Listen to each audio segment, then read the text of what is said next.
What's up, everyone? Back for another beer review, and today I'll be reviewing yet another beer from the Founders Brewing Company, and they're out of Grand Rapids, Michigan, and this is their Underground Mountain Brown, and this is a part of their barrel age series. So this is what they are calling an Imperial Brown Ale brewed with Sumatra coffee and then aged in bourbon barrels. Comes in at 11.9% alcohol by volume, 30 IBUs in the time of review. This bottle is approximately 7 weeks old. So it's been about 6 months since I myself have purchased a Founders beer, and I've been eyeing this one for a couple weeks, and I was just like, you know what? I want to review it. Now, brown ales are not my favorite style, but if you're going to do a brown ale, you imperialize it, sign me up. If you throw coffee in there, sign me up. If you age it in bourbon barrels, totally sign me up. So this sounds pretty good. On the back, it says, Underground Mountain Brown is the harmonious drinking experience only achieved when our Imperial Brown Ale, earthy Sumatra coffee, and a year aging in caves below Grand Rapids comes together. A team of malts complement the bold Sumatra coffee perfectly, while time spent immersed in oak creates layers of depth and complexity, a celebration of barrel, the bean, and everything in between. So yeah, I mean, it sounds pretty damn good, and most of the people I've seen who've had this one really did enjoy it, and I thought I would give it a go, and I grabbed it, and here we are. Now, you know, a couple weeks before this review, I think it's San Miguel purchased, I think the vast majority of, I think they are the majority shareholders now, founders. So a lot of people ask me what I think about that. And I don't know. I don't think much about it. You know what I mean? I buy beers based on quality and what I enjoy and whatnot. You know, just how it goes. Anyway, using the Founders glass, so hashtag proper glassware, although this is the KBS glass, so maybe not. Anyway, that pours out this really deep, dark brown color. On camera, probably going to come off closer to black, but in person, yeah, definitely deep, dark brown color. It has about a finger of a mocha color to it. Yeah, really, wow, that looks, the head itself looks super creamy, like hot chocolate. Looks awesome. Let's get a nose. Yeah, that coffee is shining, and so is the barrel. Tons of vanilla, tons of just like an oak, like tannin kind of vibe to the nose. That coffee, though, is big coffee roast. When they say earthy, definitely earthy. And that earthy mixing in with that like oak tannin, like woody component, really nice, which makes me believe that even at 11.9%, this isn't going to be as sweet as I anticipated it being when I picked it up. There's caramel, there's chocolate. There's a little bit of like toffee, almost butterscotch notes to it. More of like a dark chocolate in here. Dark fruits, a little bit dark fruits. Slight nuttiness as well. This is all over the place, but in the best way possible. Yeah, even though it's 11.9%, it doesn't smell like it's almost a 12% beer. This smells more in like the 9-10 range. It definitely smells big. You know there's bourbon in here. The coffee's coming through. It has like a big character to it, but not that big. Anyway, I want to get into it, so cheers, everybody. Let's see what this one has to offer.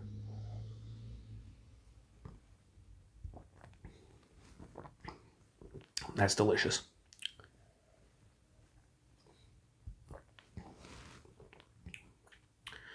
(11.9%) is it boozy? To a certain degree. Get a little bit of the vapors, so to speak, into the nose.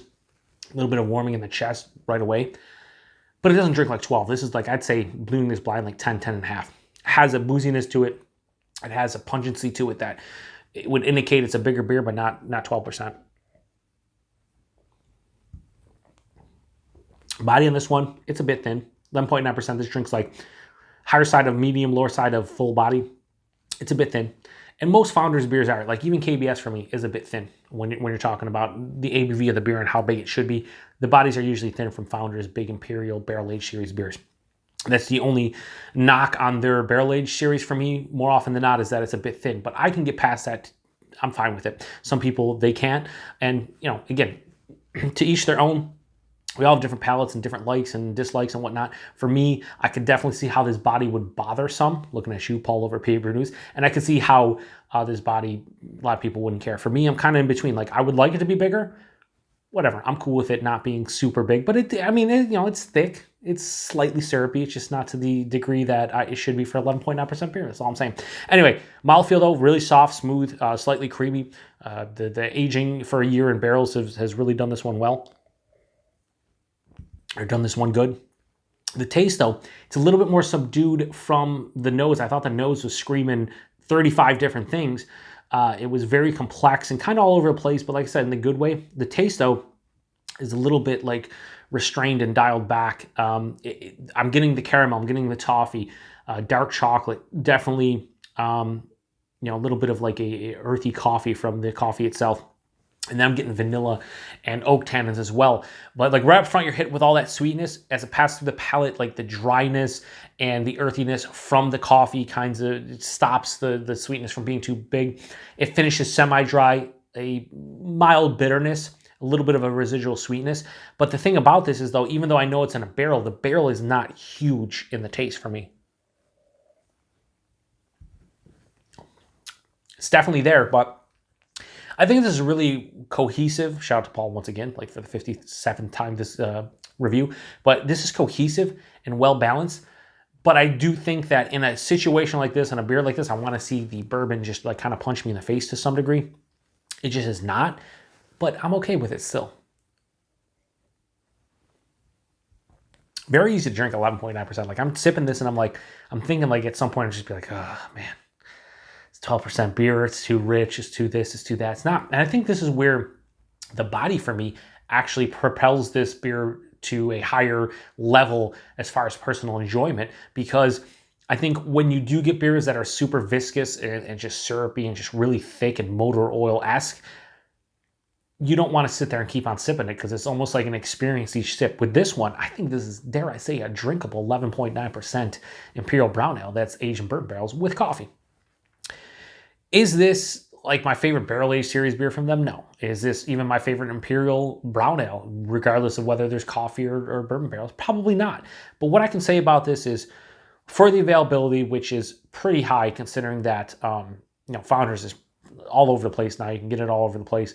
And the price point, which I rarely mention availability and price point before I give a rating, but the price on this was $14.99 a 4-pack.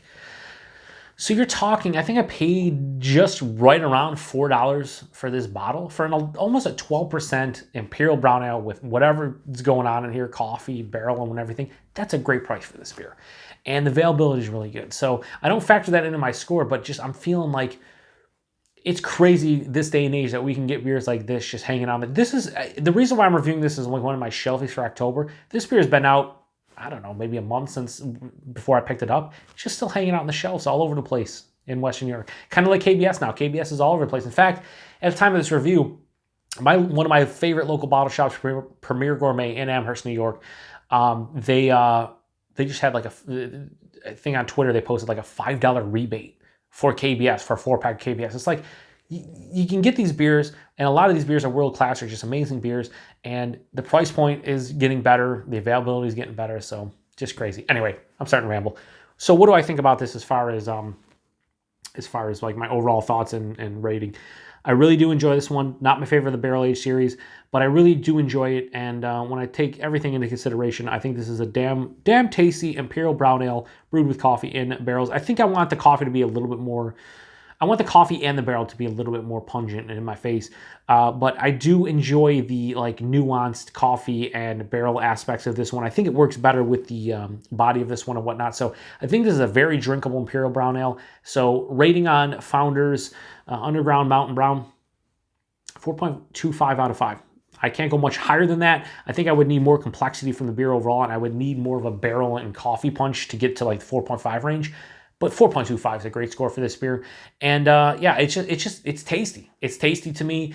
I don't think it's anything that's going to blow anybody's mind, although it might. But for me, it's just, yeah, 11.9%. This drink's like, it's like, 2 percentage points lower than that. And yeah, I don't know. It's a good beer. So Underground Mountain Brown from Founders, 4.25 out of 5. If you've had this one before, let me know what you think about it. I already mentioned the price and availability. Great price, great availability, in my opinion, for something that is 12% and has everything going on with it. If you've had this one before, definitely post in the comment section. Let me know what you think about it. Most of my friends on Untapped and the people that I've seen review this beer have pretty much enjoyed it to the level I have. I don't think I've seen too many 4.5s or higher, but I also haven't seen too many under 4s out of this one. I think the general consensus is that this is a damn good beer, and if you can get this one, yeah, grab it, see what you think about it. So anyway, I appreciate everybody's stopping by for another beer review here on the Beer Patrol. Till the next one. Cheers.